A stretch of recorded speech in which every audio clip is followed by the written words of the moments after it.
Namaste. Today's topic is you were born to struggle. I don't believe anyone really looks for trouble in their lives.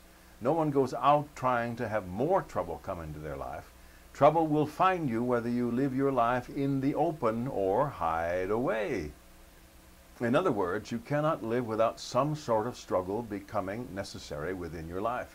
If you think you can live without struggle of some sort or another, you will find yourself quite mistaken.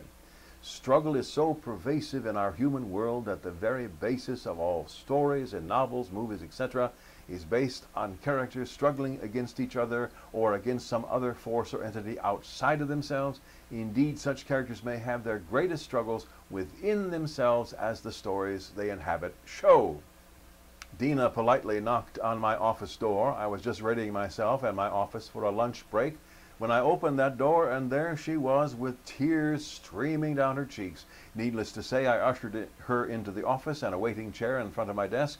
I offered her a tissue from a box I always kept on my desk. "What's happening, Dina?" I asked. It took her about 15 seconds to compose herself so she could speak. "I just can't find peace, Dr. Bob. Everything I try to do turns into a struggle of one kind or another, one size or another." Tears flowed again. She was unable to speak further at that moment. I said, "You're hardwired for struggle, Dina. No one escapes it. It is part of our survival heritage as humans. You can know that you are worthy of love, belonging, and happiness, but there will always be struggle. Hardwired?" Dina asked. "You mean I'm doomed?" "You're not doomed to anything," I said, "but you need to face the fact that our minds are wired in such a way that they are contenders against turmoil.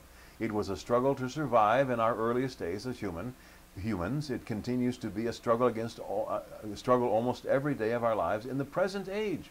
But you said I am worthy of love, belonging, and happiness. How can I have these three if I always must struggle?" Dina asked.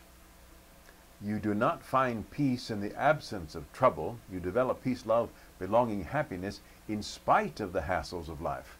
Tussling with life is an external event. Peace, love, belonging, happiness are all internal events.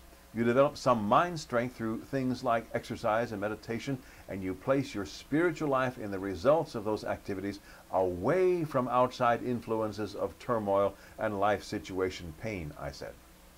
"You mean I train my mind to be above the struggle?" Dina asked. "You have it in you to grow out of dependence upon outward peace to give yourself inward peace. You can have inward peace no matter what is happening outside of you. Actually, the more inward peace you can develop, the less outward struggle you will have." By this time, Dina had dried her tears and was sitting calmly in the chair. We went through a short meditation together there in the office to help her on her way to peace within. I had her imagine that she was loved by the source of all there is, that she did indeed belong in her interior world, and that happiness came from within her, not from the outside. After meditation, I suggested we meet a couple of more times to help her solidify her gains against the tyranny of struggle. Dina readily agreed. Over those next 2 sessions, she seemed to gain a good deal of strength. These four can dwell in you: peace, belonging, love, and happiness. Your life will be filled with struggle as long as you live, but struggles are all external events, external to who you really are. Do not depend upon external events to give you peace. They cannot. Depend upon yourself and your relationship to the source of all there is, in which you will know that you belong just where you are within yourself.